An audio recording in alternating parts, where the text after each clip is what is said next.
let's chat about. Let's start with Naughty Dog. Some of these are quick hitters. I feel like they're going to be quick hitters. Yeah, quick hitters. At least for me. Naughty Dog has canceled Last of Us Online. I'm not shocked. I've decided to avoid sarcasm here for the first couple. I'm not shocked. I don't even know why they did this. Yeah, I don't. I mean, somebody I don't either. mandated it. They tried it. It didn't work out. It is what it is. And by tried it, you mean they worked on it for like a few years and then decided, no, this isn't really it. Let's not Yeah, move they tried it. They worked forward. on it and tried it, and it didn't work for them. So, I mean, again, Yeah. there should be no surprise here. I don't know why they did this in the first place. Naughty Dog is usually a single player game, story driven, studio. I don't know what they're doing making. I mean, they've had multiplayer in some of their games before. They've had multiplayer in Uncharted at least once, if not a couple of times. Mm-hmm. I think the first Last of Us had multiplayer in it as well. But Yeah. that's not what people played their games for. Like, I think their multiplayer is generally like it's fine, but I don't think. Well, it's a Naughty Dog game. I'm sure people would have like bought it and played it, but I don't think people are like super excited about an exclusive multiplayer Naughty Dog game. People are excited when they're making Yeah. story driven single player games because that's what this studio does well. Yeah. I mean, this is a case where I understand some games having a multiplayer when they have some single player. When it's like, okay, Call of Duty has a multiplayer and single player for whatever the campaign is. I understand why a game like that had a single player and a multiplayer because it was extremely like well linked to be like, okay, your single player is just first person shooter, your multiplayer is just more of that first person shooter. It worked out well with the gameplay loop. It made sense to have that kind of play style translate from single to multiplayer. I've seen Last of Us played. I haven't played it myself. Cover shooters, Gears of War is like the only one I can think of really that had that multiplayer. Let's call it success. Cover shooters to me just don't feel good as a multiplayer, and this is a cover shooter to me. Like Last of Us looks like a cover shooter. Cover shooter and survival. Yeah, survival like elements. that doesn't translate super well to good multiplayer. I mean, Gears of War pulled up, but Gears of War, even then, like it's not like Gears of War is the top multiplayer game right now. It's I don't know. Like cover shooters, it doesn't work super well for me for like it's like that's the gameplay loop. Doesn't work out super well. So I'm not surprised. I don't know why you'd invest in a multiplayer unless it's like somebody really just said you have to do it. It's weird that it would be weird if somebody told Naughty Dog you have to make a multiplayer now. Yeah, it It'd be seems weird. odd to me that's like, that was something that a lot of companies were mandating like 10 years ago or so, Right. or it's like, man, every game's got to have multiplayer. But I feel like we were kind of past that at this point, where especially Sony has plenty of just like single player story driven, like play the game, and that's kind of it. With God of War, they just released the the roguelike DLC, which is fine. Still single player though. It's not multiplayer, but it's like more of a, as opposed to a single experience that's meant to be played for like a longer time, as right. opposed to just different type of multiplayer. A campaign. But yeah, I mean, but still, my point is they're again 10 years ago or so, around Last of Us 1 and like Mass Effect 3, it felt like the big companies felt that multiplayer was the only way to sell games, so they pretty much mandated every game to have they're like you have to have multiplayer multiplayer to sell the game to try and get more people to play it. I don't know. Yeah. And that's feels like that happened for maybe a couple years in there, and then they stopped.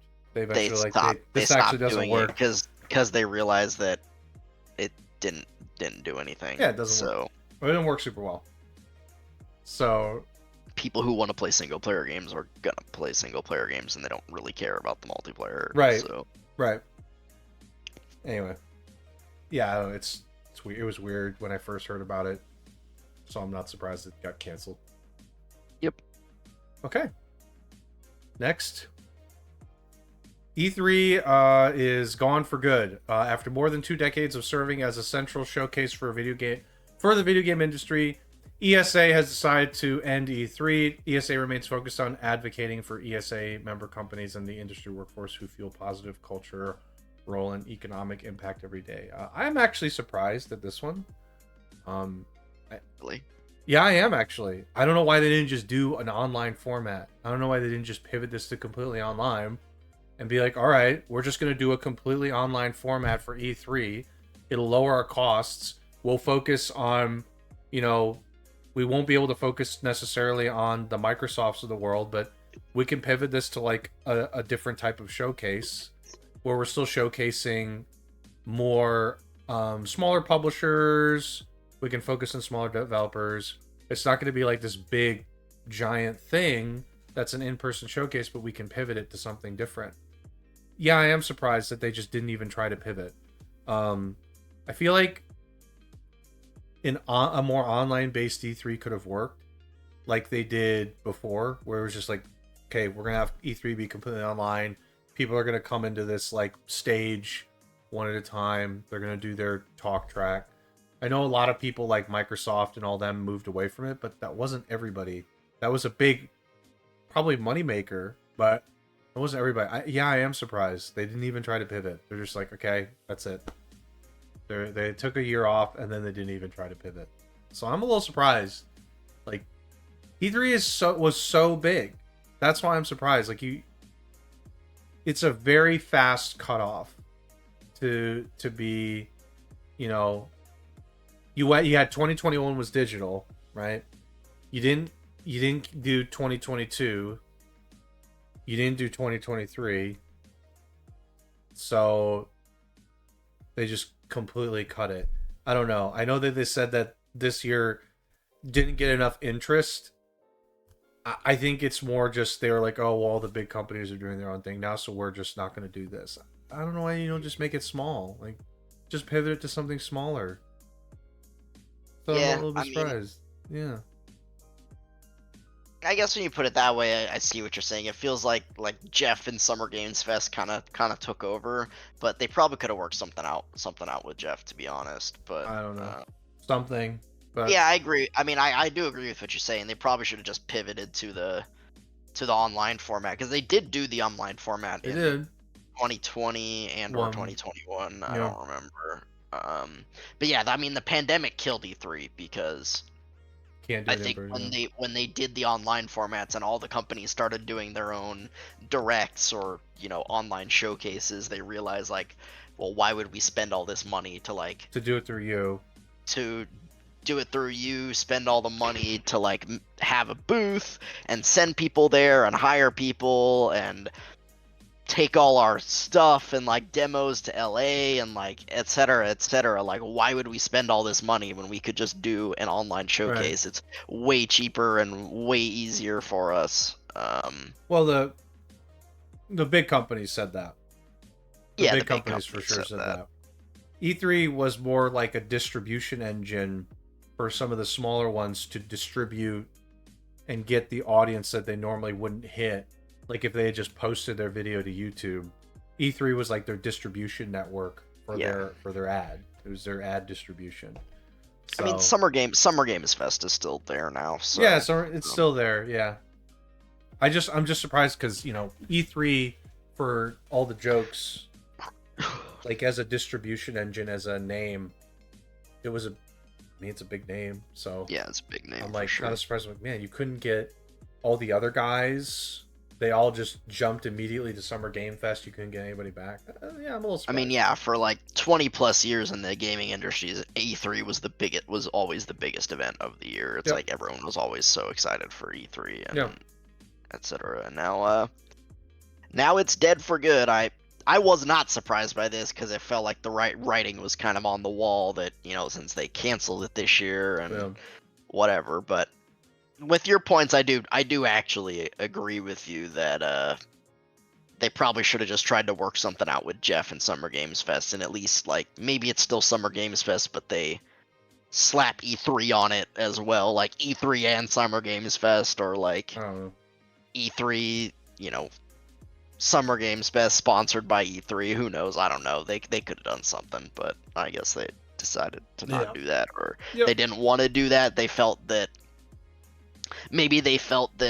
the spirit of E3 was the convention itself, like being in LA and having the booths and stuff, and without that they didn't feel like it was worth it. So who knows? Yeah. I mean, I get the idea of like you cut it quick, but man, hard to do that when you're such a large brand, I would say. Yeah, so, for sure. A little surprised. Anyway, I don't have anything else for that one. Nope. Okay. So after the Game Awards and during the Game Awards, the Call of Duty devs got a little shot thrown at them. So basically, oh God, what's the guy's name? The full name of Christopher Judge. Christopher Judge, yeah. He said that, I don't remember the full quote, but basically he was like, my speech was long last year, and then my speech was short this year, but wasn't as short as the Call of Duty campaign. Something along the lines of... He said his speech last year was longer than this year's Call of Duty campaign. Yeah, there it was. Yeah. Which, good joke. Not actually true, but it's a good joke. It was a good joke. Yeah. So, immediately what happened was... Oh yeah, here's the full quote. But fun fact, my speech was actually longer than this year's Call of Duty campaign. So, a lot of Call of Duty maybe a lot is a strong word. We'll say some Call of Duty devs took to Twitter, and they said, and one of them in particular, some of them are linked here. Funny, but yeah, the metrics for COD absolutely destroys all of the Call of Duty all of the God of War games, probably combined, is also equally laughable, if not more. So, in my experience from this kind of thing, if you immediately go into like hyper defense mode, like you're hurt. You're hurt. Yeah, they're upset. This person's really mad. Like they're big mad. Yeah, they're fuming, man. They're absolutely fuming. Absolutely fuming. They deleted the tweet. Lol. At this, and so we have another one, expert engineer. Honestly, as Call of Duty developers, we've heard way worse. I mean, yeah, you have. You've obviously heard way worse. Of course you have. I don't know why you even need to say that. Of course you have. Everybody knows you've heard way worse. But we don't expect it from a peer at an event that's supposed to be celebrating this year's achievements in gaming, especially with all the information that was leaked about its development. So, from my perspective, I get what you're saying. In that, we had it was an unfair development cycle to begin with. Yeah, we know that. Everyone knows that. We know that. Or if you pay attention, if you pay attention to the gaming news, you know that. It was reported it was supposed to be a DLC for Modern Warfare 2, which about 16 months before the game was supposed to release, Activision decided, nope, you're gonna make a full-on, full-fledged sequel Call of Duty game, and they were given 16 months to do that. So we've heard that. We've heard all of it. We know. We've got it. That being said, this is an awards show. It's a joke. It's a joke. He's not trying to hurt your feelings. It's a joke. It's supposed to be a harmless joke. He's poking fun at you because the campaign was not good and it was very short. Yes, he's poking fun at you, but to me it was not malicious. It was just a joke. Like if you're this hurt during an award show when someone says something like this, I think you're being way too soft. I think you're being way too soft in regards to handling this. This is not the first awards show that's been like, this is a celebration of cinema, right? This is a celebration of music. Yeah, people get made fun of. It happens. Most of the time, the host on these award shows, at least the big ones like the Oscars and stuff, is a comedian, and they make fun of people for the vast majority of the show. They make fun of the industry and the people in it. Yeah. So I just, I don't know. Like, I think you're just, I think you're being, I know you're being super defensive because like you should feel bad for us, not make fun of us. But it's like, well, we can feel bad for you and still make fun of the game. We can do both. Like that's something we can do. We can empathize with the developer's experience while also go like, okay, this campaign is so ridiculously short. It's funny. Like we can still do that. And not all, and we've talked about it, but not only is it short, but most of it is just like recycled content from War. It's very short, but like half of it is like recycled maps from Warzone and like crap like that. It's just the campaign was not good. Was not good. And also, from everything like, I've seen, I haven't played it, but everything I've seen, it's horrible. Just to follow with the quote, we don't expect it from a peer and an event that's supposed to be celebrating this year's achievements in gaming. Let's just ignore the especially part for a second. I can make fun of Lord of the Rings Gollum at an award show. I should be able to do that. I should be able to say, like, Lord of the Rings Gollum was such a silly, ridiculous concept. It's funny that it was even made a game. I should be able to do that.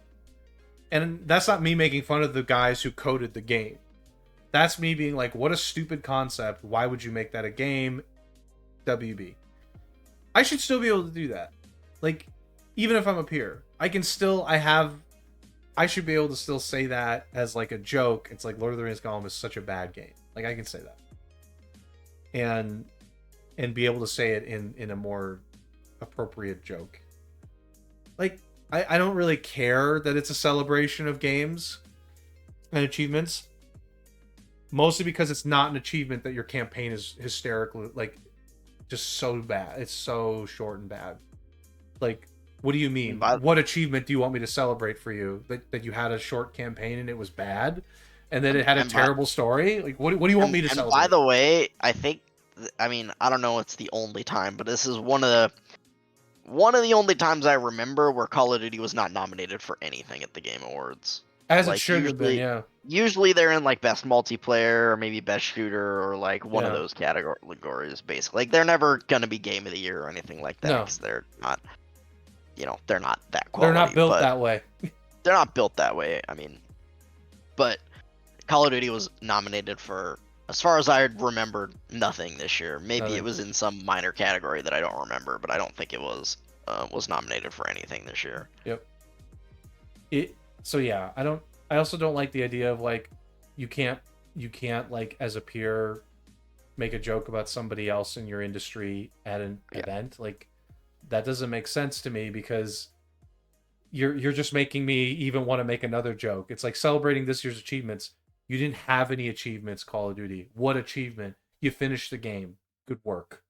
You sold a lot of copies of the game. Doesn't necessarily mean your game was great. No, it doesn't. The game, like, Madden sells a lot. That's not a good game. In the gaming industry, I won't say this is always the case, but like to me at least in my opinion, the vast majority of the time, the best games do not sell the most copies.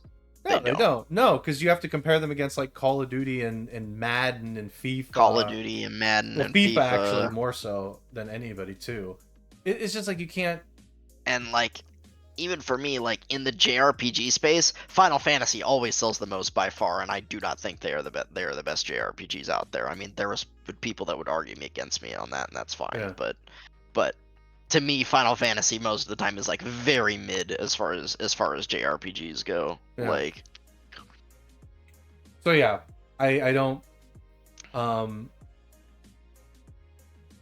my god! And I forgot this quote too. This quote was probably the dumbest one. Imagine having short user engagement once your game is consumed. Can't relate. This is like, that is one of the stupidest comments. This is also just one thing, by the way. This was coping. He's just coping so hard. He's the associate art director.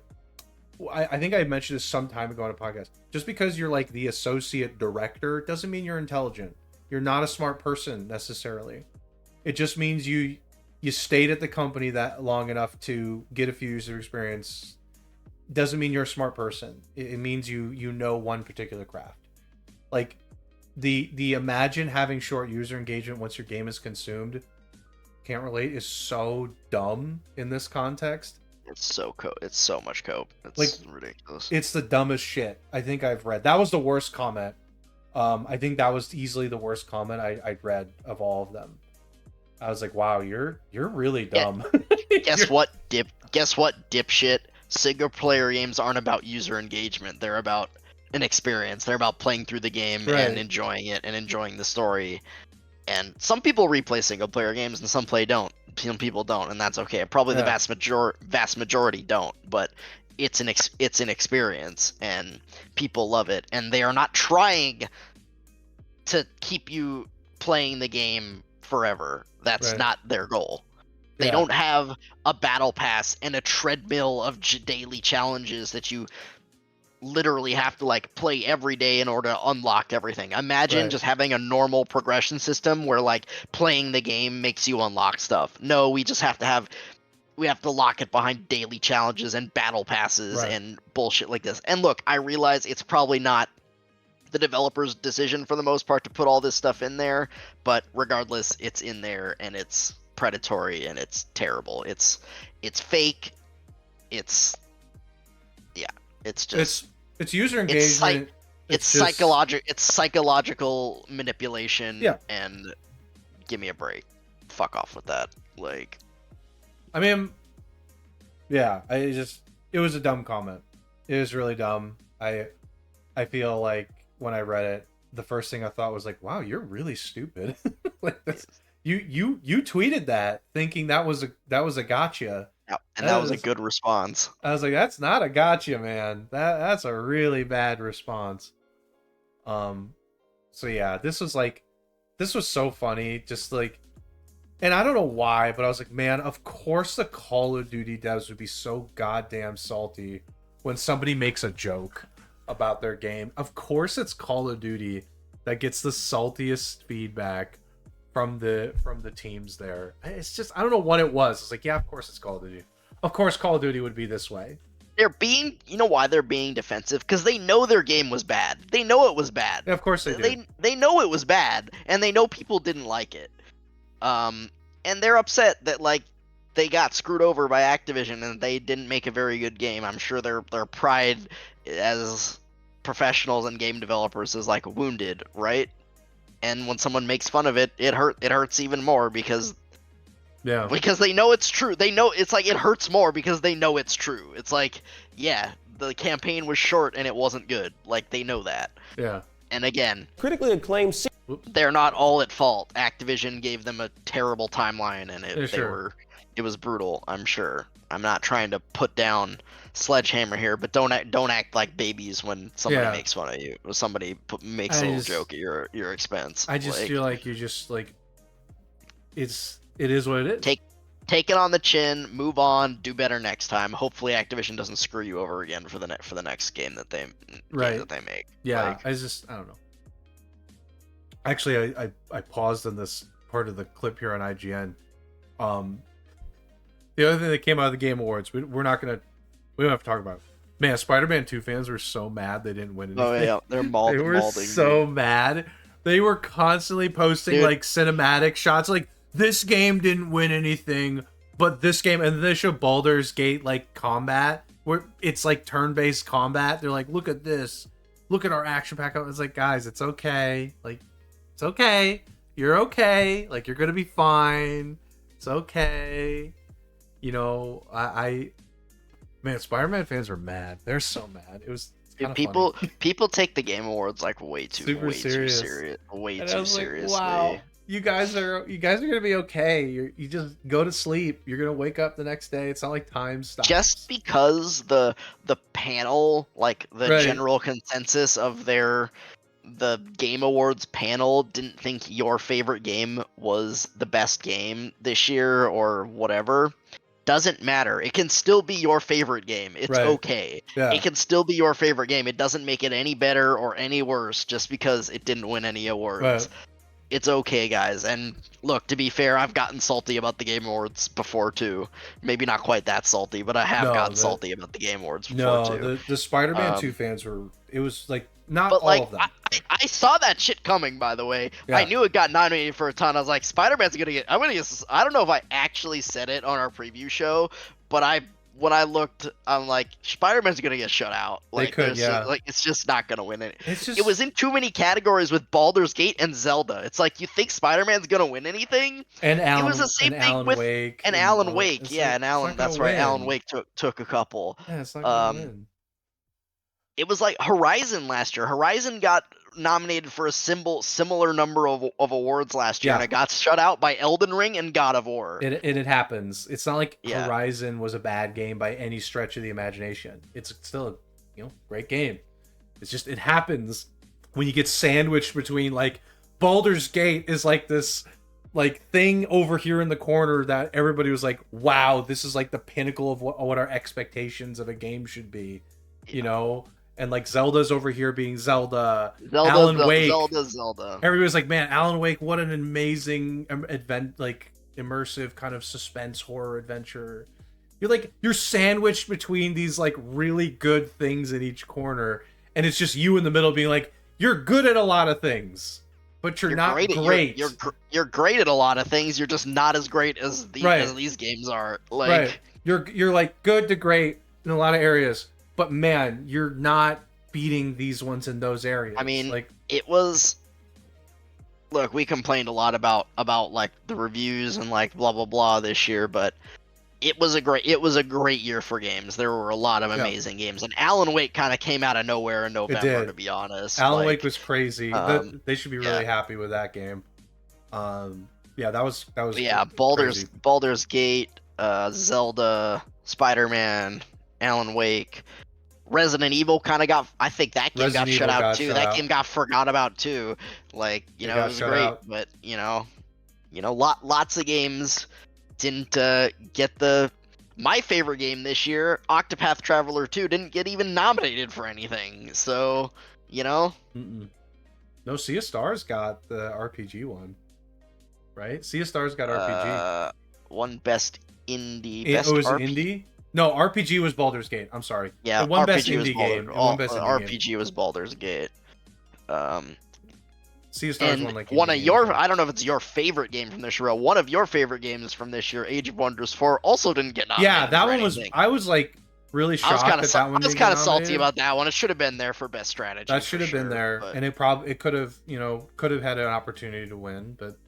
Yeah, I mean Pikmin got that one, which I thought was hilarious. Yeah, that's that so one. Funny. That one I was kind of salty about. I love it. Yeah. I was so happy. Look, I was like, I know Pikmin 4 was a great game. I just don't think it belongs in that category. It's so weird. It's like Super Mario Wonder got kind of bullied out in a lot of areas. Got best family. Yeah, of course it did. But like it got bullied out of a lot of other areas. So like, there are great games that got bullied out of certain areas. Like it wasn't just Spider-Man. Yeah, there were a lot of great games that got shut out or not nominated. Right. And, so that's where I'm like, it happens. Man. It's an award show. It ends up being a popularity contest, mostly a Western popularity contest, because they do have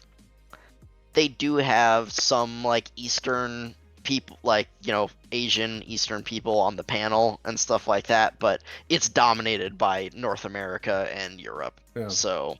It's kind of a North America and Europe dominated.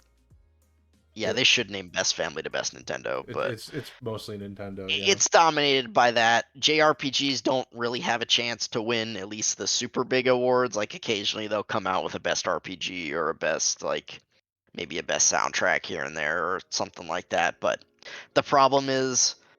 My favorite game from last year, Xenoblade Chronicles 3, that was nominated for Game of the Year.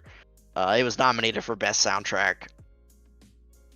And it didn't win either of them. And you know why? You know why I think it didn't win either of them? Well, I don't think it would have won Game of the Year, because Elden Ring. I don't think it was going to win Game of the Year. Let's just pause God that of War one. Was there. Yeah, it wouldn't have won that one, so I'll put that one aside. But Best Soundtrack, it should have won that. And I'll tell you why it didn't win that. Because I bet you over half the panel didn't even play it. Oh, I'm sure. I think I mentioned this before. It's kind of hard to play every game. I mean, you have to play the best ones, right? It's impossible. It's impossible. So you have to trust. There is sub-segments. no requirement within the panel that they play any of the games. To be fair, they just. I mean, I'm sure for most of them they have played a good number of them because they're gaming news outlets and stuff Right. like that. But They have to trust. Yeah. Yeah, they just, it's whatever, and they just send in a vote. They just get to send in a vote or whatever and they tally the votes, and that's how it works. It's very, very hands off. There's really no discussion. Just I think each outlet gets to send in a vote in each category, and that's how they do it. That's pretty much how they do it. That's how it goes. You have to trust that the outlet, most likely the outlet has played many of these games. A lot of them. Even the ones that you may not think they have. They've probably played it because, like, the big ones like IGN. IGN's probably played all those games, to be honest. Because they have people that have played them. You know, like each of the sites usually, or not all of them, but a lot of the big sites at least do their own Game of the Year like type awards near the end of the year as well. Right. Like for IGN or something like that. IGN, I'm pretty sure the way they do it, or at least I heard the way they do it from someone who used to work at IGN, they like sit down and they have a round table and they talk about it. It's not a vote. I mean, in the end, maybe it comes down to a vote. It probably comes down, they sit down and they like give everybody a word and to say like what they think the best is, and like, you know, and they talk about it, and maybe they argue about it, and eventually they come up with what their like Game of the Year is or whatever it is. Yep. This Game Awards is strictly hands off. It's a poll, it's a vote, it's a popularity contest, right? Sure. Like, yeah, people submit their votes. Yeah. And they are not required to have played all of the games. But the bigger outlets will have, the smaller ones, it's most likely they'll only play the most important ones. They're only going to play the biggest ones. They're going to miss a niche title. Age of Wonders 4. They're going to miss Age of Wonders. Many of them probably miss that. So that's also, like, you know, part of the problem there is if you take everybody, you know, the smaller ones can't reach all of them, so they're only going to pick the big names. Like City Skylines. All the small outlets probably played City Skylines because the first one. And the only reason it was on there is because they're like, oh, we can't think of a lot of strategy games. Let's just put City Skylines in here. So, I mean, yeah, it's a problem. It's why the biggest and the most popular games win most of the awards most of the time. Because it's basically just a popularity contest. Like, So don't be too salty when your favorite game doesn't win Game of the Year or doesn't win anything for that matter. It happens. It can still be your favorite game. It doesn't make it any better or worse. It's still your opinion. Again, my favorite game from this past year is Octopath Traveler 2. And that game came out in February, it came out in February, and it didn't get nominated for anything. Got very little recognition. It got pretty good reviews when it came out, but that's fine. I still loved it, and you know. So, okay. Anyway, we were talking about Call of Duty and went to Game. Kind of went on a bit of a tangent there, but that's all right. Let's talk about GTA 6. I don't want to. I assume you've watched this. This is like one of the most watched. Oh God, it had like trailers. 100 million nonsense. Like, I don't even know. 150 right now.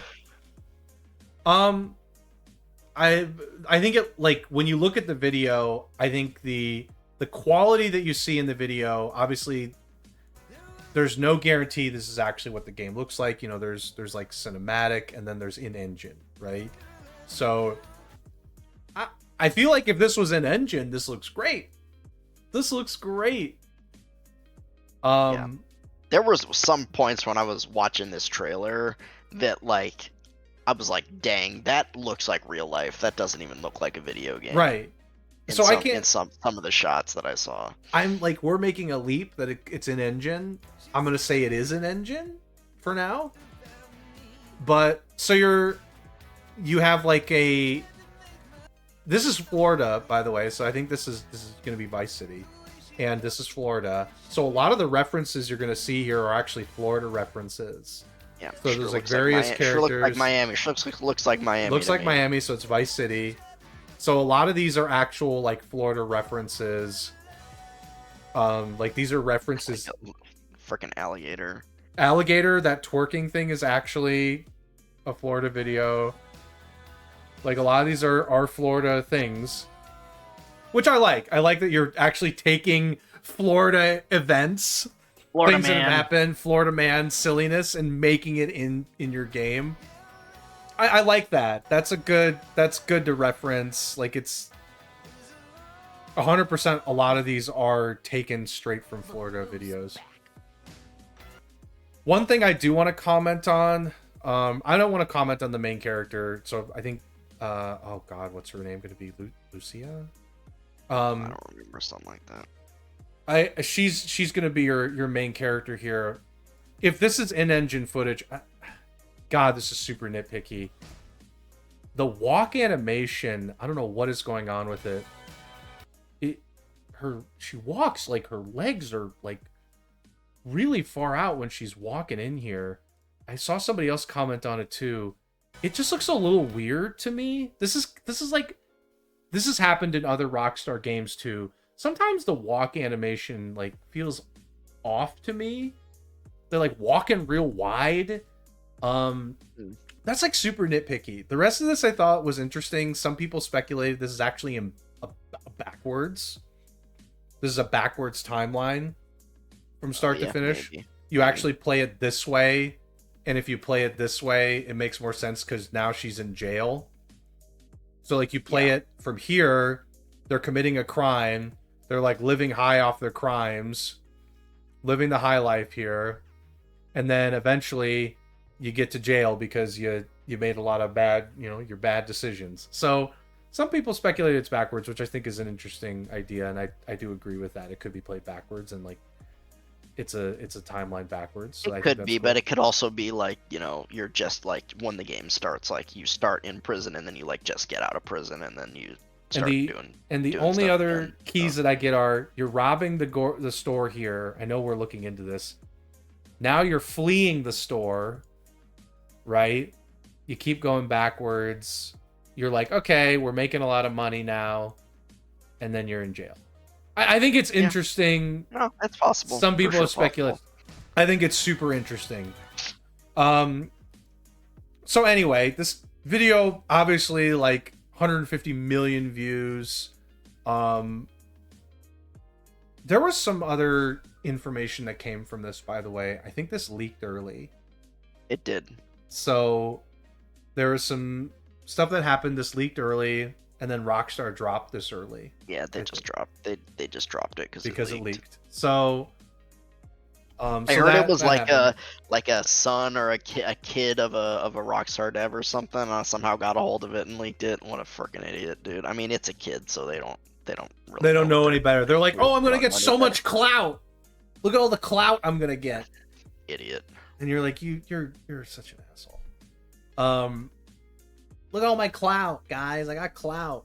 Dude, people are crazy about internet stuff now. It's really interesting. I mean, again, it's not a young. I'm sure it's like a teenager or something, probably. Probably.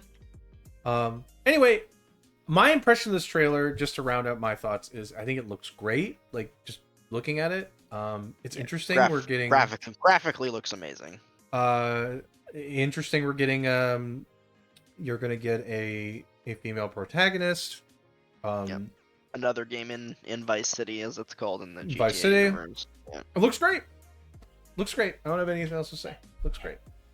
Yeah, I'm not a GTA. I'm not a GTA guy. We're going over this because it's freaking GTA 6. It's gonna be the biggest. It's gonna be the biggest freaking game when it comes out. Absolutely. Yeah, I mean it looks really pretty. Again, when I was watching this trailer the first time, some of the images, I'm like, dang, that like actually looks like that could have been shot with a real camera and not like in a video game. This looks insane. It looks really good. There's no doubt. Can't wait for the 300 gigabytes of space it's going to take. Yeah, it's going to be ginormous.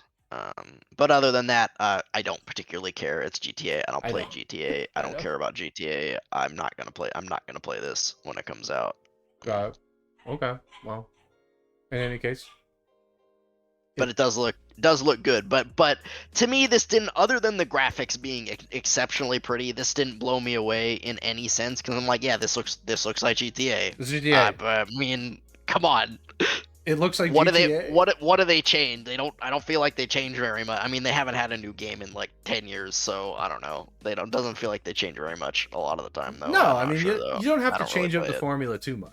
I mean, like GTA 5 had multiple protagonists, which I thought was interesting. At least I still don't think GTA 5 is particularly an interesting story, but I think it was interesting idea to have like multiple protagonists you swap between them. You liked GTA 4. Oh, I love GTA 4. GTA 4 was a narrative. There was a narrative there that was good. I liked it. And the main character in conjunction with that narrative was great. GTA 5 I just didn't really follow. It felt like with GTA 5 there were too many it just wasn't enough for me to feel like, okay, this is interesting. I'm on board. GTA 4 was that way though. GTA 4 was interesting. So anyway, anything else?